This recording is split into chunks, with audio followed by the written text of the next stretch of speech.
Em 300 anos, o Brasil viveu 3 ciclos econômicos: do pau-brasil, do açúcar e do ouro. Todos eram voltados à exportação e aos cofres de Portugal. Em 1800, o mundo já tinha vivido o Iluminismo, a independência dos Estados Unidos, a Revolução Francesa, e a Revolução Industrial já fazia fumaça. Mas a colônia continuava analfabeta, escravocrata, proibida de produzir. Tudo no Brasil estava prestes a mudar, e acelerado por um general francês.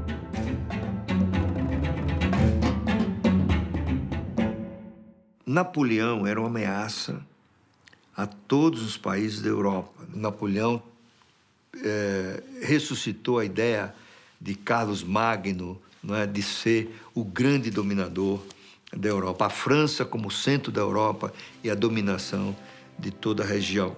Em poucos anos, o general conquistou territórios e apoio de diversos países europeus e se tornou imperador da França. Já que o Napoleão não conseguia invadir a Inglaterra e derrotá-la militarmente, ele tenta estrangulá-la economicamente. Ele decreta o bloqueio continental. Aqui onde eu mando, ninguém compra, ninguém vende nada para a Inglaterra. E exige a adesão de Portugal. Já naquela época, 1808, o comércio era dominado pela Inglaterra. E a partir do século XIX, a Inglaterra se tornou a grande provedora de crédito, puro e simples, para países. Portugal tinha uma aliança antiga com a Inglaterra e, diante da pressão poderosa dessas duas potências militares, aí o príncipe regente, Dom João, foge para o Brasil. Foi a Inglaterra que garantiu a vinda da família real para o Brasil, né? A vinda da família real fugida de Napoleão, em 1808, ela trouxe... Entre 10 mil e 15 mil pessoas, que era a elite portuguesa. Toda a corte portuguesa, dos nobres, barões, príncipes... Os grandes funcionários públicos, os chefes militares... Escrivães de polícia, policiais... Toda a aristocracia portuguesa vem embora para o Brasil.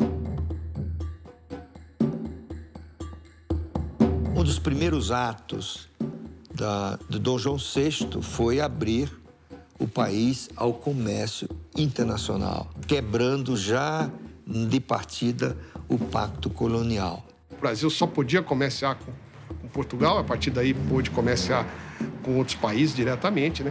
Com a concessão de privilégios à Inglaterra.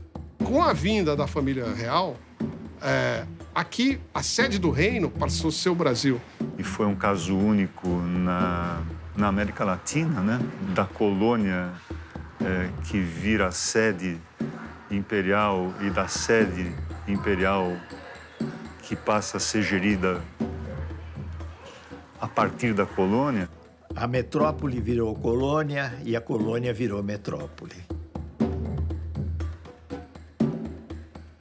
Significa que o Estado português se transferiu para Rio de Janeiro, né?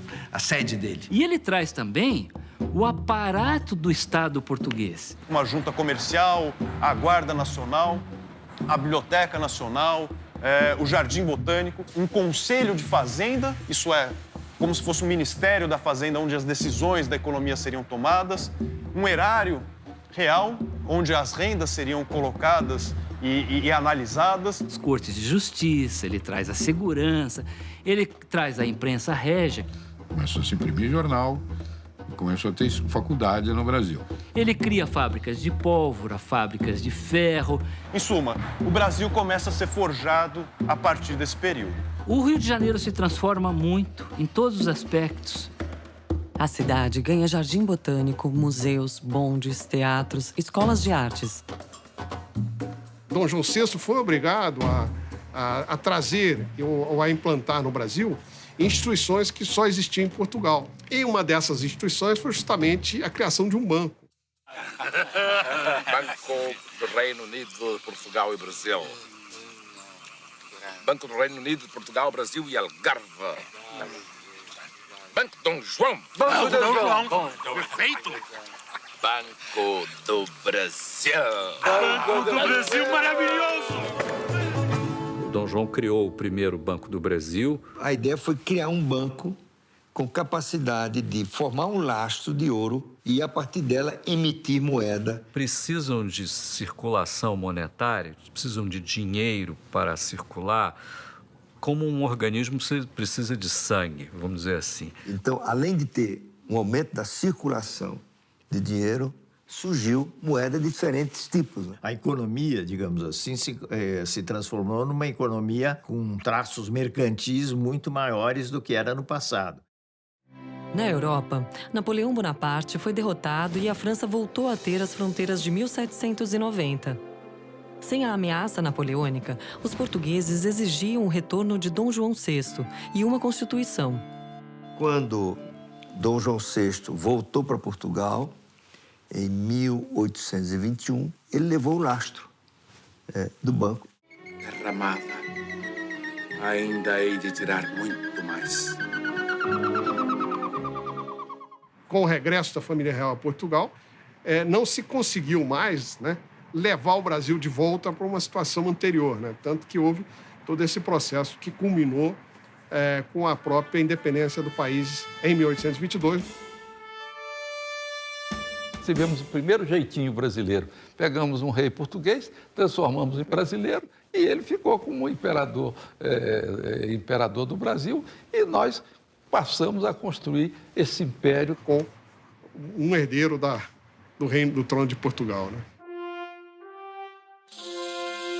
Em 1822, o Brasil rompe os seus vínculos com Portugal, mas ele mantém inalterada a estrutura econômica, social e política. Que era uma independência formal, mas uma dependência cultural e econômica e financeira muito grande, né, dos países ricos. Os governantes continuaram os mesmos, os ministros continuaram os mesmos, os comerciantes continuaram os mesmos, as relações do país com o exterior continuaram as mesmas. Nós mudamos a nossa dependência de Portugal para a Inglaterra. Não muda mais nada. O analfabetismo continua tão grande quanto era, a escravidão permanece o latifúndio, país exportador de matérias-primas. Mas, de qualquer forma, foi um avanço importante em relação ao período colonial, que era um desastre. Na realidade, há uma mudança grande do ponto de vista político e institucional, porque agora se tratava de construir uma nação. As elites podem pensar num projeto de Brasil, um projeto novo, voltado não para os interesses mais de Portugal, mas para os interesses do Brasil. E a Constituinte, que foi feita em 23, a primeira coisa que a independência fez... Se tratava de se estabelecer uma Constituição, os órgãos de governo, a relação entre as várias províncias e o centro imperial.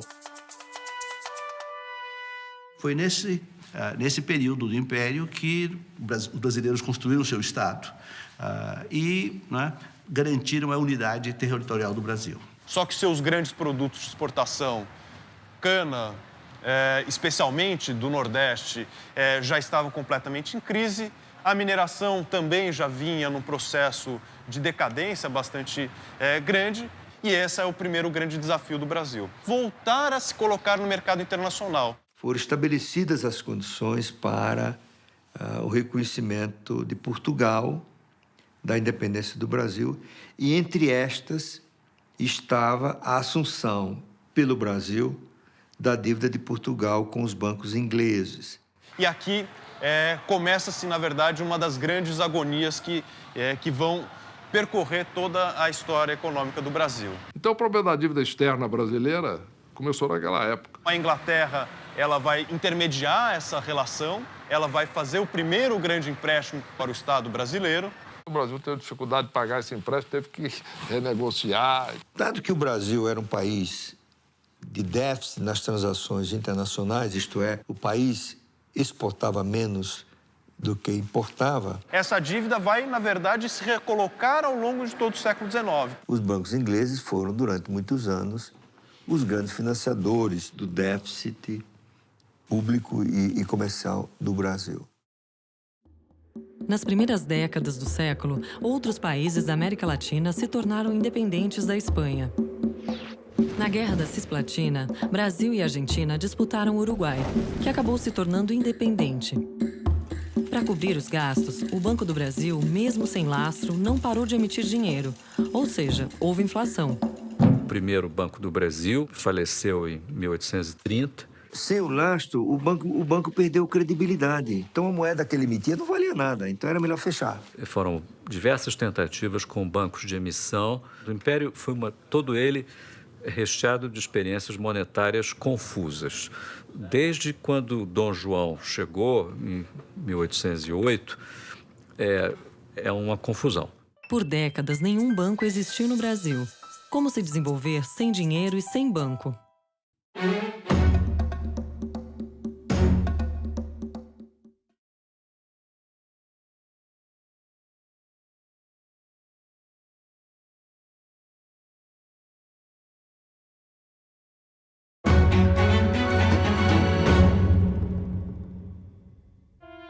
Enquanto o Brasil ficava sem banco, na Inglaterra havia mais de 400. Os bancos surgiram quando as pessoas depositavam metais, moedas, né, e recebiam certificados desse valor. Dificilmente todos eles iriam aos bancos ao mesmo tempo. Então, o que os bancos começaram a fazer? Eles começaram a emprestar. Do século XVII para o século XVIII, os bancos ingleses começam a emergir como os mais sofisticados da Europa. Que é nos bancos ingleses que nasce o crédito à pessoa jurídica. O Brasil, sem banco e sem dinheiro, ficava também sem imperador.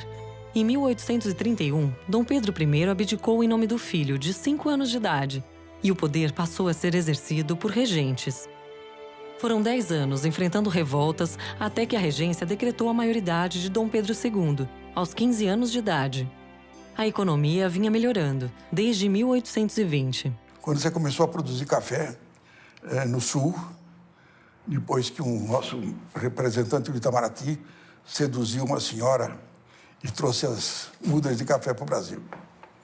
Por volta de 1840, já é possível perceber um grande crescimento das produções de café no Brasil. Com o café, crescia também o comércio de escravos. Importar africanos era uma atividade legal que arrecadava dinheiro para o governo. A Inglaterra foi o país que criou o tráfico negreiro. O tráfico negreiro movimentava os estaleiros de Liverpool, capital na Bolsa de Londres, e a Inglaterra se torna a líder do movimento abolicionista internacional e começa a pressionar o Brasil. E aí os ingleses decretaram o banimento do tráfico negreiro. Então o Brasil começou a ter seus navios capturados em alto mar. Fortes brasileiros em Paranaguá foram bombardeados por navios britânicos. Boicote internacional contra o Brasil em função do tráfico negreiro. Por que os ingleses optaram pelo fim da escravidão depois de serem os dominadores dos mares e terem feito do comércio de escravos uma das fontes da sua riqueza? Essa é uma questão bastante controvertida, mas eu creio que houve uma conjunção. A escravidão já não era um sistema de trabalho vital para a economia mundial liderada pela Inglaterra. As colônias inglesas no Caribe, que produziam açúcar, começaram a perder condições de competitividade para as colônias portuguesas. E, ao mesmo tempo, houve o surgimento em amplos setores da sociedade inglesa, de ideias abolicionistas que tiveram o seu peso. O Brasil era profundamente dependente da economia cafeeira, mas sem a escravidão não tinha produção de café. Não existiam ainda as condições para substituir a mão de obra escrava por mão de obra assalariada. Então, mesmo com o abate de navios, o tráfico negreiro continuou. E só realmente diminuiu em 1850. Com a Lei Eusébio de Queiroz, se estabelece o fim do tráfico negreiro. Isso é fundamental, porque definia que a escravidão estava com seus dias contados, ainda que ela levasse algumas décadas para efetivamente se terminar. É um momento de 3 grandes mudanças e 3 grandes transformações na economia. Também definiu-se concomitantemente à Lei Eusébio de Queiroz, a Lei de Terras. A legislação que permite a venda, a compra e venda de terra no Brasil. E, finalmente, ainda em 1850, há o primeiro Código Comercial Brasileiro. Na verdade, garantia toda uma regulação sobre as transações comerciais, os serviços como seguros, bancos e, mais do que isso, a possibilidade da formação de empresas de sociedades anônimas. Eu diria que a grande evolução institucional foi a tarifa Alves Branco. Foi ali que modificou tarifas em 1946. Que são tarifas fortes, de 60% para a época era considerado forte. O objetivo não era substituir importações, mas é o que aconteceu. Permitiu que se criassem algumas indústrias no Brasil por proteção tarifária.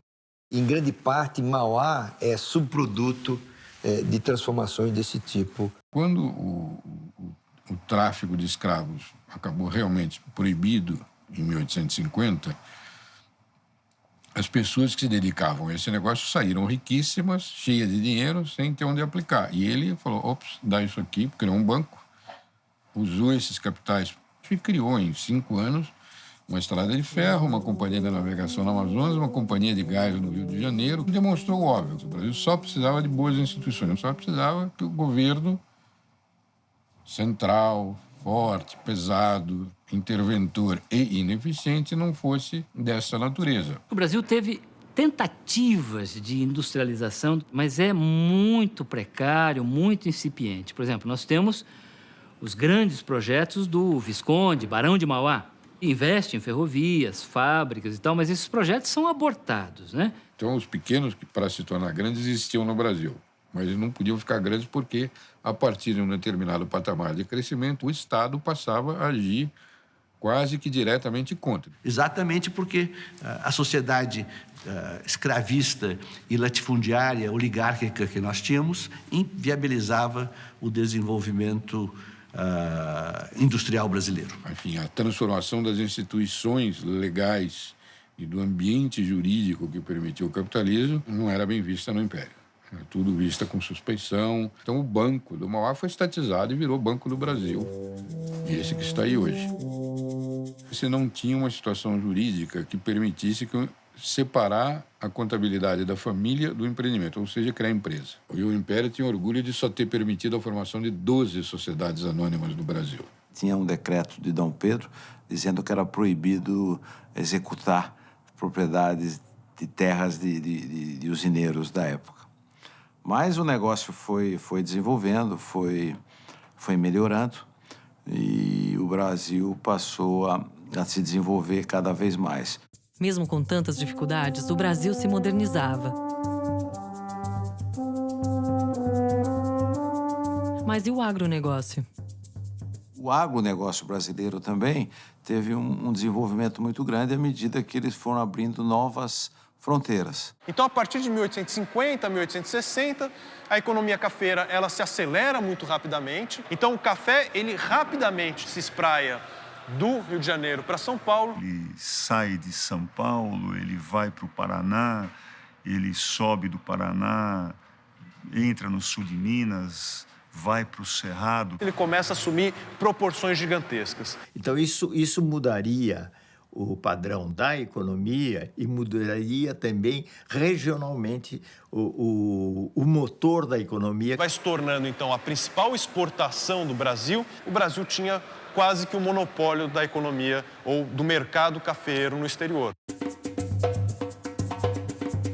Aquele café que sai como sacas de café e chega ao exterior, retornavam como rendas para o país. E era esse ouro, essa moeda, que financiaria tanto o Estado como as importações brasileiras. O fenômeno maior da indústria, do surgimento da indústria, vem muito acompanhado com a produção do café. Com as ferrovias, as 3 importantes ferrovias paulistas, a Sorocabana Paulista e a Mogiana, refletiram sim e apoiaram, alavancaram o avanço da cafeicultura de modo especial.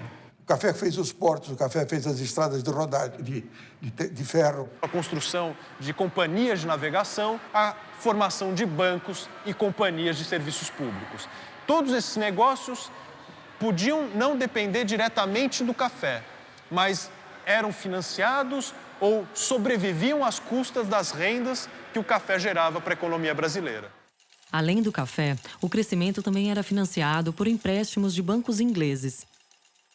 Era o financiamento para o pagamento de projetos da economia brasileira, era o financiamento para o pagamento de novas dívidas. Você precisava sempre de recursos crescentes para pagar suas dívidas anteriores. Por isso, a dívida ela tende a crescer ao longo do tempo e o Brasil precisa recorrer, em vários momentos, a refinanciamentos, chamados, por exemplo, de founding loans. Na Europa, pequenas nações se uniam, criando Itália e Alemanha. A segunda revolução tecnológica foi muito calcada também em conhecimento científico. Foi a revolução do final do século XIX que nos trouxe a eletricidade, nos trouxe os motores movidos a combustível líquido, derivados de petróleo, todos os eletrodomésticos, todos os aparelhos com os quais nós lidamos até hoje. Com a segunda revolução industrial, Manaus e Belém viveram sua Belle Époque, financiada pela exportação de borracha usada para fabricar pneus de bicicletas, a moda da época. Mas o Brasil, mais uma vez, ficou para trás. Então, é aí que está o pepino, a passagem para o capitalismo, quando houve capitalismo na Europa. Aí os Estados Unidos teve condições de fazer a sua revolução capitalista, a sua revolução industrial, enquanto que o Brasil só vai fazer isso 100 anos depois. Quando chega em 1800, os Estados Unidos é apenas 2 vezes mais rico em termos de renda per capita que o Brasil.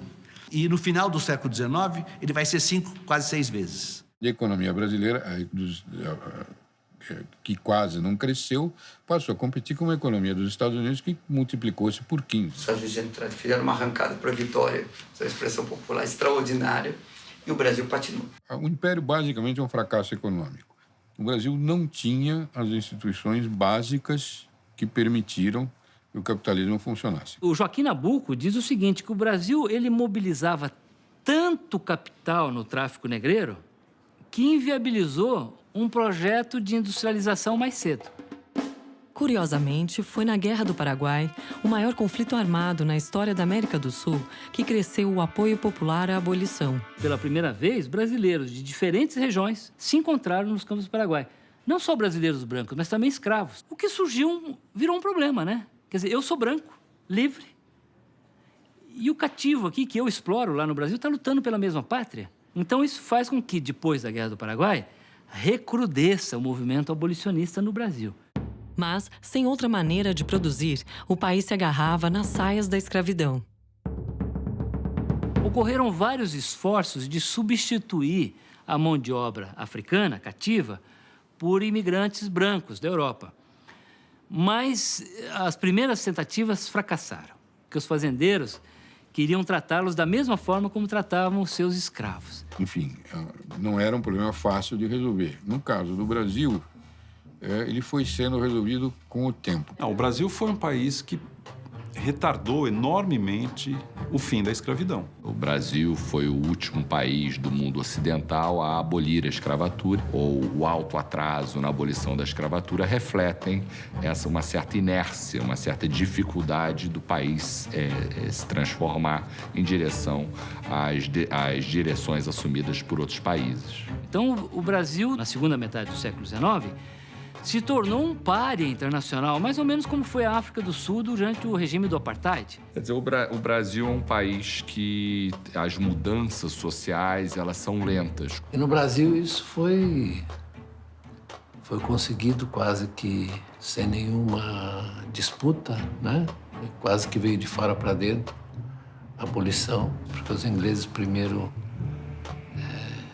bloquearam, impediram o tráfico, né? Depois surgiram as leis subsequentes. São as famosas leis que a gente aprende na escola, lei do ventre livre, lei dos sexagenários, etc, etc.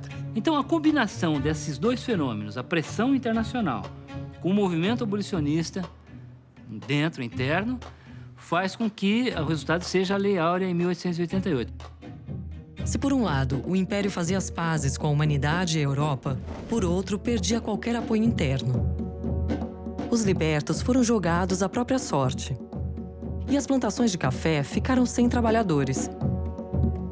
Em 1888, começava uma grande crise econômica, social e política.